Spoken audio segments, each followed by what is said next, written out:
Chilling them out here at Wingspan. It's about 93 degrees. We're gonna try and get some catfish.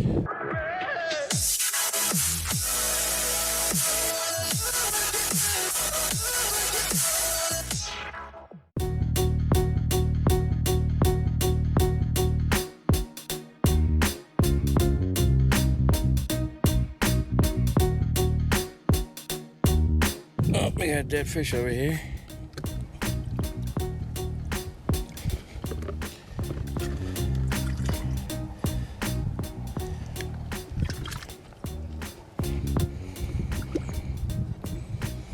Got one guy in there.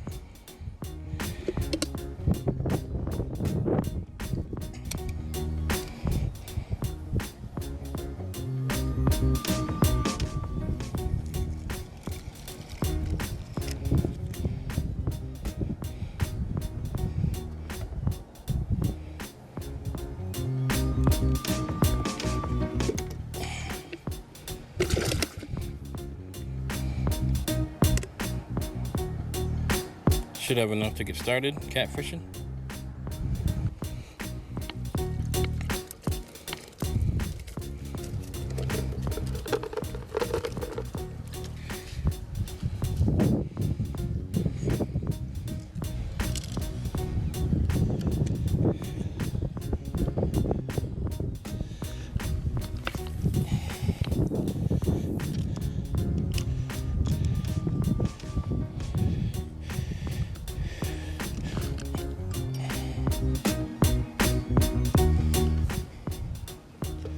Loosen up the drag, so it'll click.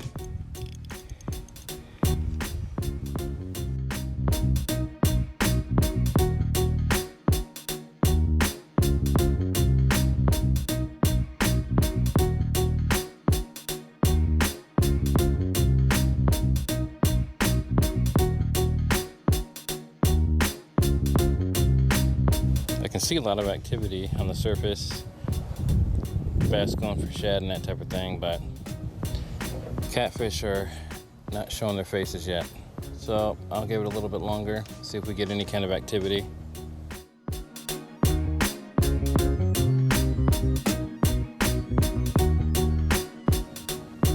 All right. These were my bait fish, but since I'm not catching anything, I'll let them go.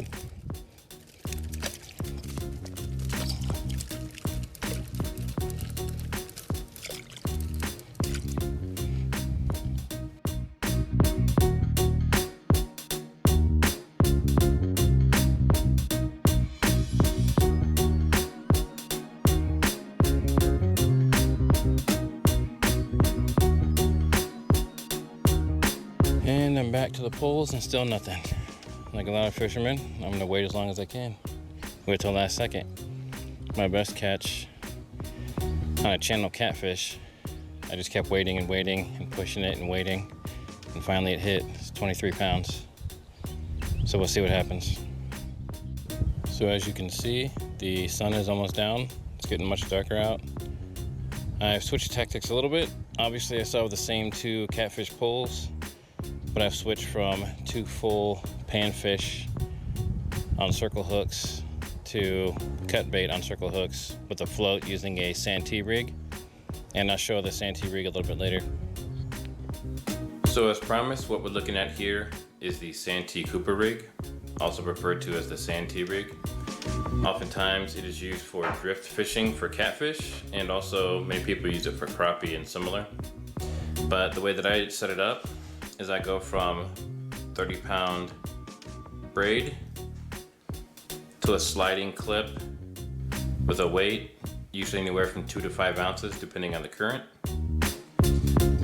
followed by the bead and the stopper.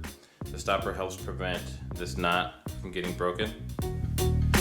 That then ties with a Palomar knot to a swivel, to another Palomar knot, and to your leader. And as you can see, this leader has a peg float in the middle. Foam piece, pegs in each end, holds it on there. And then that goes to the circle hook, and I usually, with my circle hooks, a lot of times I will use a snell knot to hold that on there nice and tight. But basically you are tying a Carolina rig and then adding this peg float to your leader. And what that does is when you're underwater, this is gonna float up and then the bait is gonna be suspended. So however long you make this leader with the float is how far that's gonna be suspended off the bottom up above. So when a fish comes by, this will be at a convenient height to see it and also to bite it. That's the biggest benefit of it.